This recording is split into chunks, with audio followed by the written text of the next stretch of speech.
जय हिंद। देखिए हम आज से शुरू करने जा रहे हैं पॉलिटी। देखिए आज हम देखेंगे पॉलिटी। देखिए जो पॉलिटी है इसके हम आज हम पढ़ेंगे भारतीय संविधान के बारे में। किसके बारे में पढ़ेंगे हम? भारतीय संविधान के बारे में। संविधान। देखिए जो संविधान है इसको हम इंग्लिश में कहते हैं कॉन्स्टिट्यूशन। क्या कहते हैं? कॉन्स्टिट्यूशन।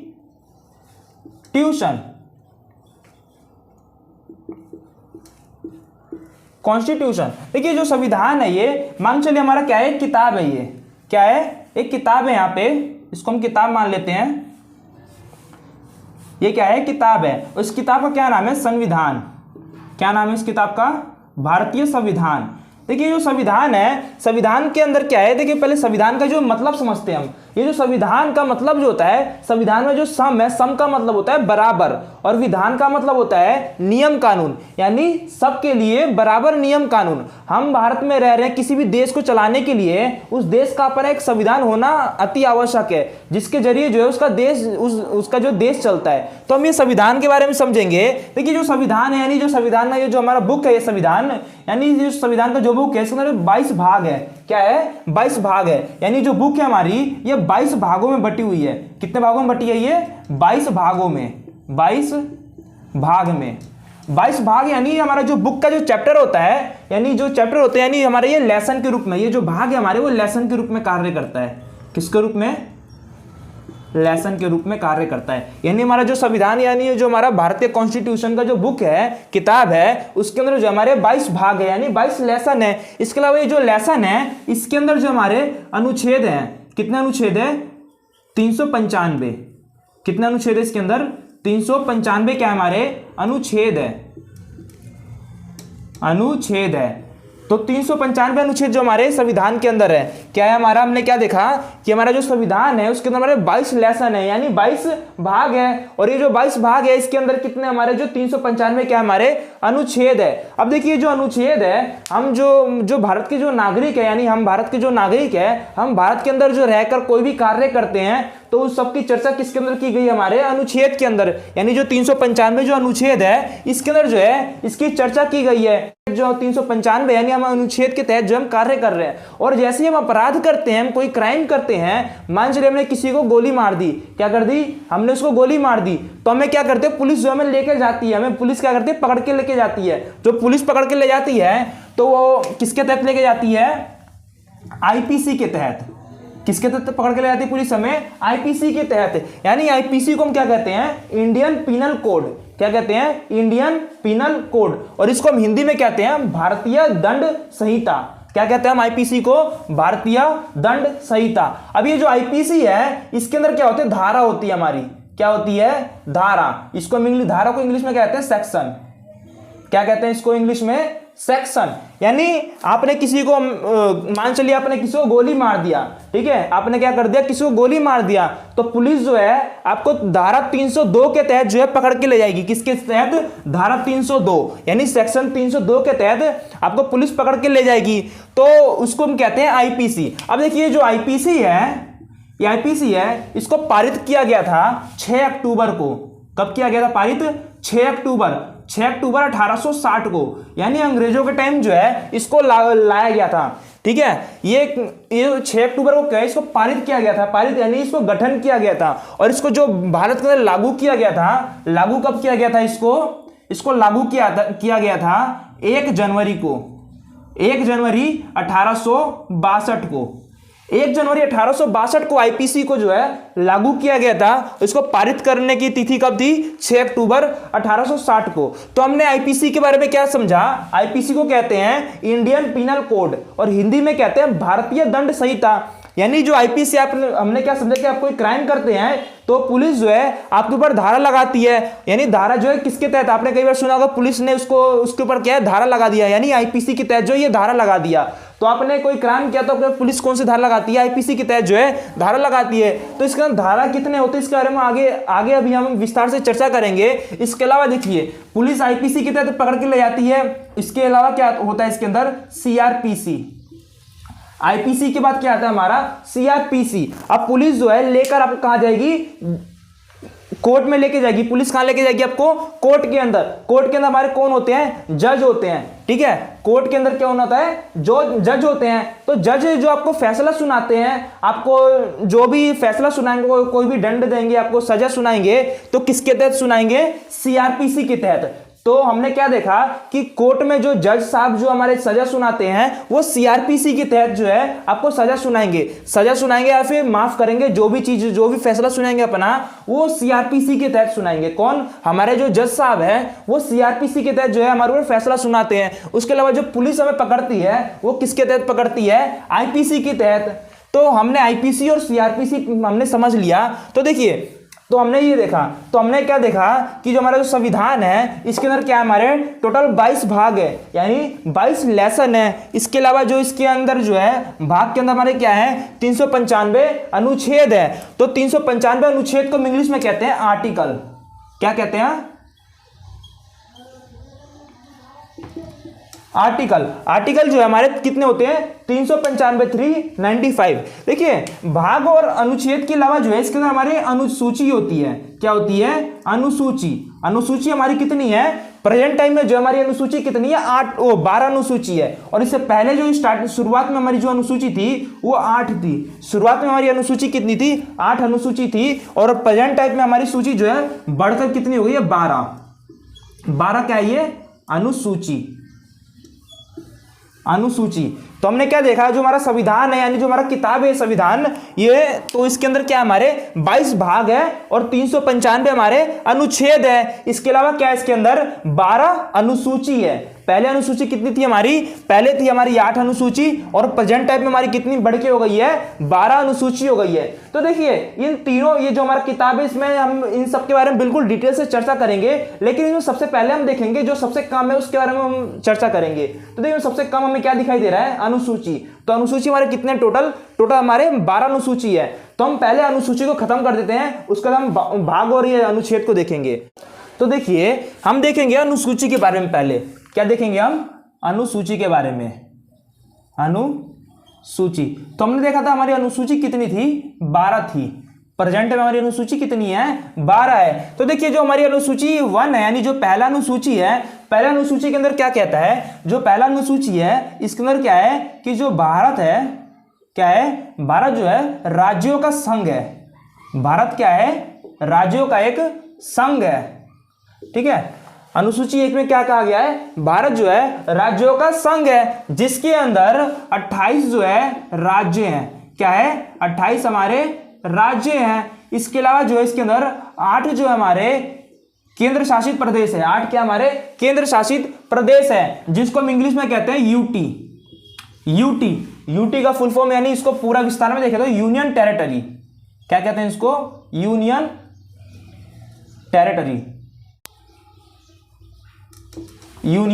टेरिटरी, यानी केंद्र शासित प्रदेश को इंग्लिश में क्या कहते हैं? Union territory. तो हमने क्या देखा? अनुसूची जो हमारा 1 है इसके अंदर जो है क्या कहा गया है कि भारत क्या है? राज्यों का संघ है, जिसके अंदर 28 राज्य हैं और 8 जो हमारे केंद्र शासित प्रदेश है, यानी यूनियन टेरिटरी है। तो देखिए, ये जो हम इसमें क्या कह रहा है? भारत क्या है? राज्यों का संघ है। अब ये जो संघ है, संघ का मतलब जो होता है 2 मतलब होता है। संघ का क्या मतलब होता है? 2 मतलब होता है। एक होता है यूनियन। क्या होता है? एक मतलब होता है यूनियन और दूसरा होता है फेडरेशन। क्या होता है? फेडरेशन। देखिए, इसको दोनों का मतलब क्या होता है? संघ। यूनियन का मतलब भी होता है संघ और फेडरेशन का मतलब भी होता है संघ। तो हिंदी में दोनों का नाम एक ही है और इंग्लिश में ये दोनों अलग अलग होते हैं, यूनियन और फेडरेशन। तो देखिए, जो यूनियन है, यूनियन का मतलब होता है किसी भी कोई भी जो देश होता है उसके जो राज्य होते हैं वो चाहकर भी जो है अलग नहीं हो सकते। अगर मान चलिए भारत में जम्मू कश्मीर है, क्या है? जम्मू कश्मीर, अगर वो चाहे कि मैं भारत से अलग होकर अपना नया देश बना लूं तो वो कभी भी अलग नहीं हो सकता। तो हमने क्या देखा? जो यूनियन है, यानी जो यूनियन होता है उसके यूनियन जो देश होते हैं उसके अंदर कभी भी जो है वो अलग, उसके जो राज्य होते हैं चाहकर भी अलग नहीं हो सकते। उसके अलावा जो ये फेडरेशन है, फेडरेशन के अंदर क्या होता है कि अगर कभी भी कोई भी देश है उसके जो फेडरेशन अगर वो, तो उसके जो राज्य वगैरह चाहते हैं कि मतलब हम अलग होकर नया दूसरा देश बना ले, तो आसानी से जो है वो अलग हो सकते हैं। तो हमने क्या देखा कि एक यूनियन होता है, एक फेडरेशन होता है। तो देखिए फेडरेशन के बाद ना एक और होता है, उसको कहते हैं कन्फेडरेशन। क्या कहते हैं? कन्फेडरेशन। कन्फेडरेशन, देखिए कन्फेडरेशन को हम हिंदी में क्या कहते हैं? परिसंघ। परिसंघ।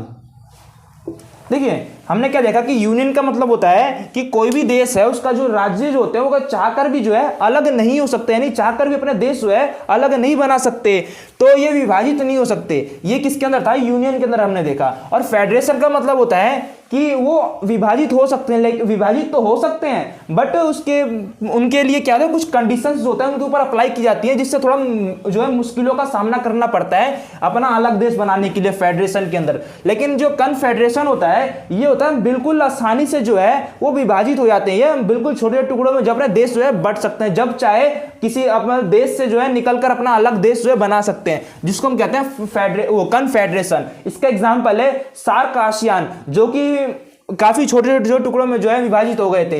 इसके अलावा ये फेडरेशन और भारत जो है हमारा क्या है? भारत जो हमारा यूनियन है। तो हमने ये देखा कि जो हमारा अनुसूची 1 है, तो इसमें हमने देखा कि जो अनुसूची 1 में क्या कहा गया है कि भारत जो है राज्यों का संघ है। भारत क्या है? राज्यों का संघ है। तो देखिए राज्यों का संघ ना बोलकर यूनियन बोला जाए तो काफी बेटर, अच्छा होगा। क्यों?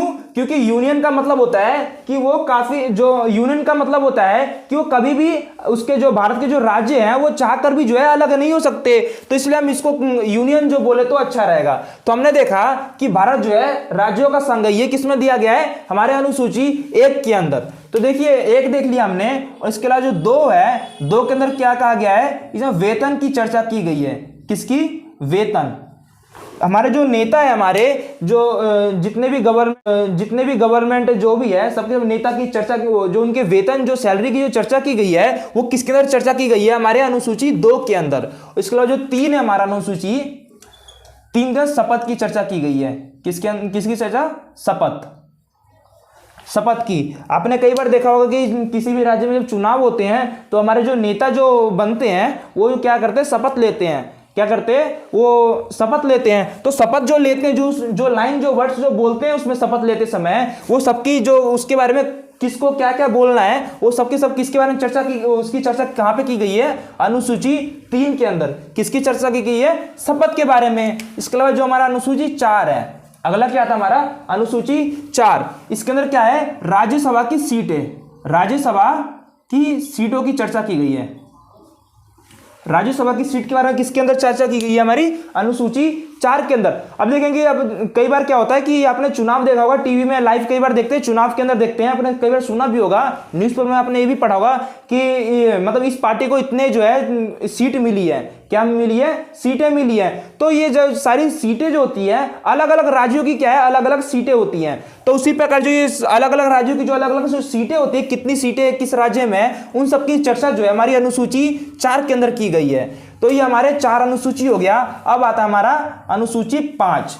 क्या आता है? अनुसूची 5। अब देखिए अनुसूची 5 के अंदर जो है एसटी और एससी की चर्चा की गई है। किसकी? एसटी एससी कैटेगरी के जो लोग हैं जिनको आरक्षण जो दिया जाता है उसकी चर्चा किसके अंदर की गई? हमारी अनुसूची 5 के अंदर। इसके अलावा जो अगला है हमारा अनुसूची 6। अनुसूची 6 के अंदर क्या? हमारे पूर्वोत्तर राज्य आते हैं। कौन आता है?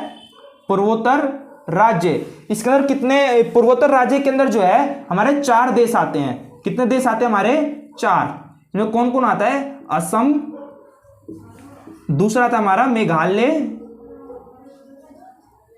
मेघालय, तीसरा हमारा असम, मेघालय, त्रिपुरा, मिजोरम, और चौथा हमारा मिजोरम। तो देखिए ये जो क्या हमने देखा, इसके अंदर जो है पूर्वोत्तर जो राज्य हमारे आते हैं कौन कौन से? असम, मेघालय, त्रिपुरा, मिजोरम। कौन कौन से? असम, मेघालय, त्रिपुरा, मिजोरम। ये जो 4 राज्य हमारे थे, पूर्वोत्तर राज्य, जो हमारे 4 राज्य जो आते हैं, इनको विशेष अधिकार दिया गया है।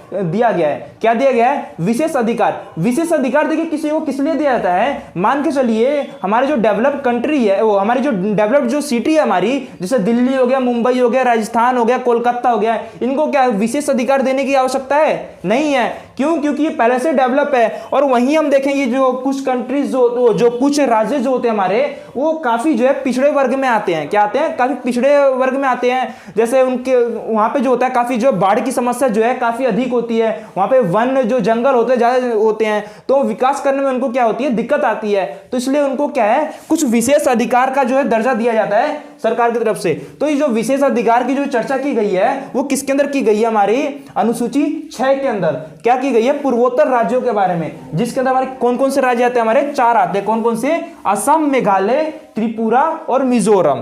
तो हमने ये देख लिया छठा, ये हमने देख लिया। इसका जो हमारा 7वां अनुसूची है, 7वां कौन सा था हमारा? 7वें में आता है शक्ति का विभाजन।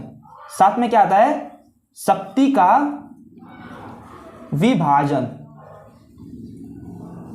देखिए ये जो शक्ति का विभाजन है इसको हम एक बार देखेंगे। ये जो शक्ति का विभाजन है, मान चलो जो हमारे जो भारत है, ये भारत के अंदर क्या है कि जो भारत जो देश को जो चलाते हैं, ये कौन चलाता है इसको? जो गवर्नमेंट जो भारत जो देश को चलाती है, इसको क्या अकेले चला देती है देश को? क्या कोई एक व्यक्ति जो है पूरे भारत को जो चला सकता है? नहीं ना। तो उसी प्रकार से जो है इसको देश को चलाने के लिए क्या है कि जो इतना बड़ा जो देश है इसको चलाने के लिए क्या है, जो गवर्नमेंट है हमारी, उसकी जो शक्तियों का जो है विभाजन कर दिया गया है। जैसे पहले नंबर पे देखेंगे हमारी क्या आती है, इसमें जो शक्तियों का विभाजन है, इसमें जो पहले नंबर पे आती है हमारी केंद्र सरकार आती है। कौन आता है? केंद्र। पहले पे आता है हमारा केंद्र सूची, केंद्र सूची। दूसरे नंबर पे हमारे आते हैं राज्य सूची, राज्य सूची।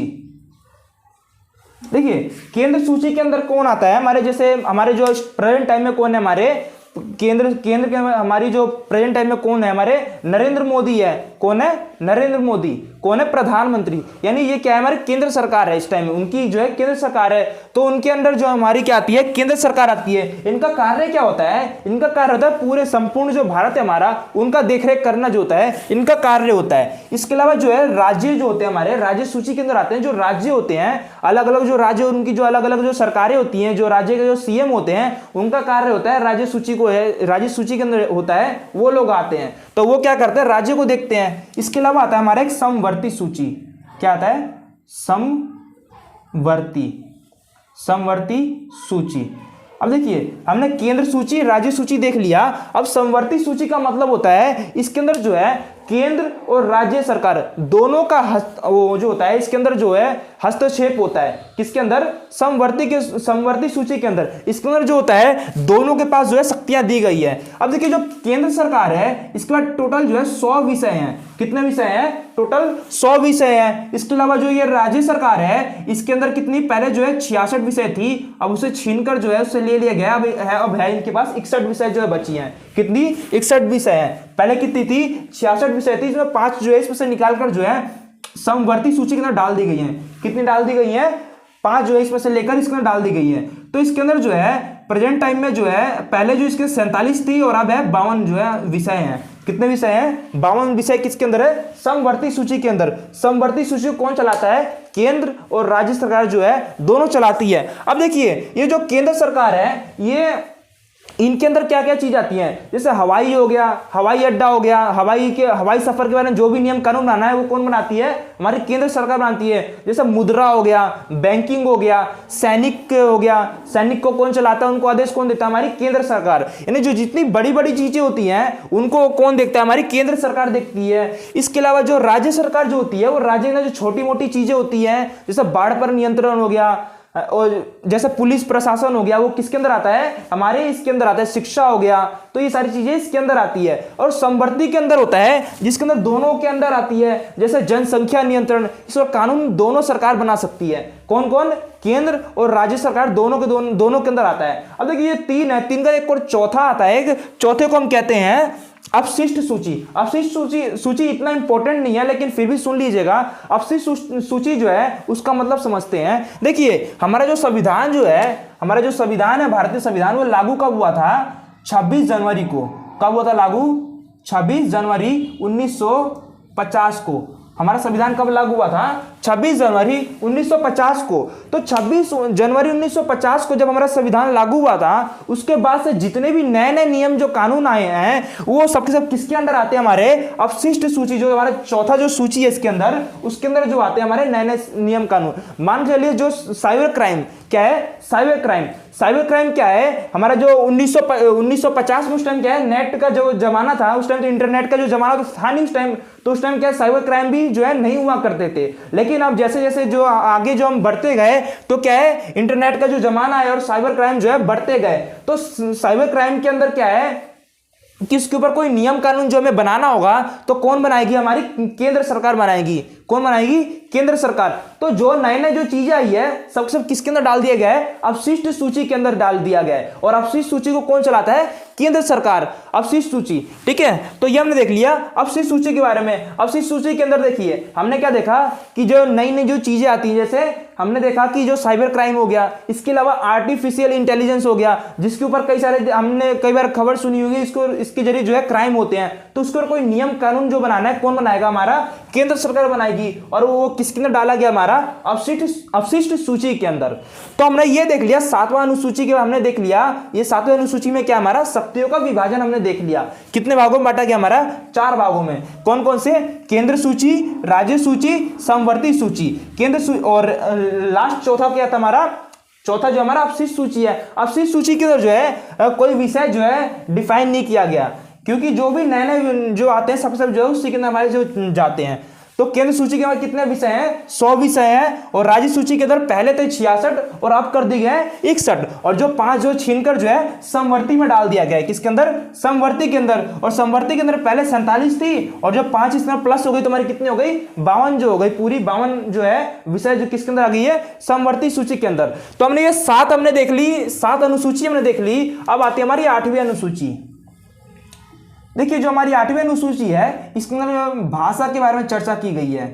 किसके बारे में, भाषा के बारे में चर्चा की गई है। इसका टोटल कितने भाषा है, 22 भाषा है। यानी हमारे संविधान के अंदर कितने भाषा है, यहाँ पे क्वेश्चन बनता है हमारे संविधान के अंदर कितने भाषा को डाला गया है, टोटल 22 भाषा को। और भाषा की चर्चा किसके अंदर की गई है, हमारी अनुसूची 8 के अंदर।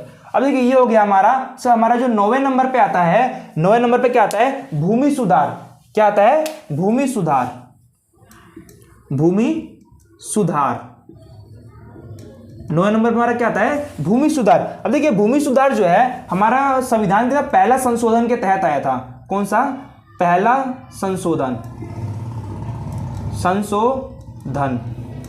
देखिए संशोधन का मतलब क्या होता है, हमारा जब संविधान जो हमारा संविधान का जब निर्माण हुआ था उसके बाद क्या था कि हमें जैसे जैसे जो हमारे संविधान के अंदर कई बार क्या होता है, समय के अनुसार जो है उसमें कुछ कमियां दिखती है, हमें जरूरत की आवश्यकता जो पड़ती है, तो समय समय पर क्या होता है हमारे संविधान के अंदर जो है संशोधन जो है होते रहता है। संशोधन का मतलब होता है बदलाव होते रहता है। तो देखिए यहाँ पे क्या था, हमें पहला जो संशोधन जो हुआ था, यानी जो पहला बदलाव जो हुआ था हमारे संशोधन के अंदर, वो हुआ था भूमि सुधार। यानी जो पहले संशोधन के तहत जो है हमारे संशोधन के अंदर जो पहला जो संशोधन जो किया गया था उसके तहत जो हमारी भूमि सुधार को लाया गया था। भूमि किसको लाया गया था, भूमि सुधार को लाया गया था। ये जो भूमि सुधार है इसके तहत क्या थी, जमींदारी को खत्म की गई थी।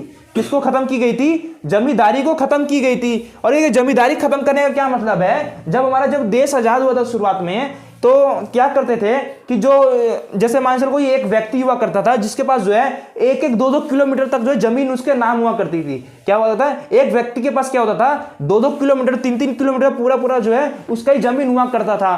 तो इस समस्या के समाधान के लिए सरकार जो है उसने भूमि सुधार को जो है लाया था। किसके अंदर, अनुसूची 9 के अंदर। और किसके तहत लाया था, पहला संशोधन के तहत। यानी संविधान के अंदर पहला बदलाव किया था, यानी पहला संशोधन किया था जिसके तहत भूमि सुधार के लिए क्या लाया था, अनुसूची 9 में लाया था भूमि सुधार, जिसके तहत क्या किया गया था, जमींदारी जो है खत्म की गई थी। इसके अलावा 9 के बाद जो हमारा 10वें नंबर पे आता है दल बदल कानून। कौन सा कानून आता है, दल बदल। 10वें पे क्या आता है, दल बदल। अब देखिए जो दल बदल जो कानून लाया गया था, ये 52वां संशोधन, हमारे संविधान के अंदर 52वां जो है संशोधन किया गया था, यानी 52वां जो है बदलाव किया गया था। किसके अंदर, हमारे संविधान के अंदर। और ये 52वां संशोधन के तहत जो हमारा दल बदल जो है कानून लाया गया था। किसके अंदर, अनुसूची हमारे 10 के अंदर। अब देखिए जो दल बदल कानून है ये क्या था, देखिए जो नेता होते थे, किसी पार्टी के नेता थे, ठीक है, वो जीतते थे, उनको क्या होता था, उनको सीट मिलती थी। वो सीट मिलने के बाद क्या होता था कि जो अन्य जो पार्टी के जो नेता होते थे वो उनको जो है पैसे देकर अपने जो है पार्टी में जो उसको शामिल कर लेते थे। तो क्या होता था कि इस चीज को जो है खत्म करने के लिए उस समय के जो उस समय सरकार में हमारे जो कौन थे, राजीव गांधी थे। तो उन्होंने जो है दल बदल जो है कानून लाया था। कौन लाया था? राजीव गांधी ने दल बदल जो है कानून लाया था। किसके तहत? 52वां संशोधन के तहत। और इस संशोधन के तहत मतलब कोई नेता जो थे वो पार्टी को बदल तो सकते थे, लेकिन वो चुनाव होने से पहले वो पार्टी बदल सकते थे, लेकिन उससे पहले जो है उस पार्टी को नहीं बदल सकते थे। तो ये हमारा अनुसूची 10 था। अब देखिए अनुसूची हमारा अगला क्या है? अगला अनुसूची हमारा पंचायत। क्या है? पंचायत। अनुसूची 11 में क्या हमारा? पंचायत है। हमारे जो गांव में जो पंचायत होती है, जो लोगों का जो फैसला करती है, वो आती है हमारी पंचायत जो होती है हमारे अनुसूची 11 के अंदर। क्या आती है? अनुसूची 11 के अंदर। और अनुसूची 11 कब आया था? 73वां संशोधन के तहत। किसके तहत? 73वां संशोधन। 73वां संशोधन के तहत जो है हमारी अनुसूची 11 के अंदर पंचायत को जो है शामिल किया गया था। इसके अलावा जो हमारा 12वां जो है, इसके अंदर जो है नगर पालिका को शामिल किया गया था। नगर पालिका। तो ये नगर पालिका जो है इसको 74वां संशोधन के तहत जो है मिलाया गया था। किसके तहत? 74वां संशोधन के तहत जो है नगर पालिका को है शामिल किया गया था।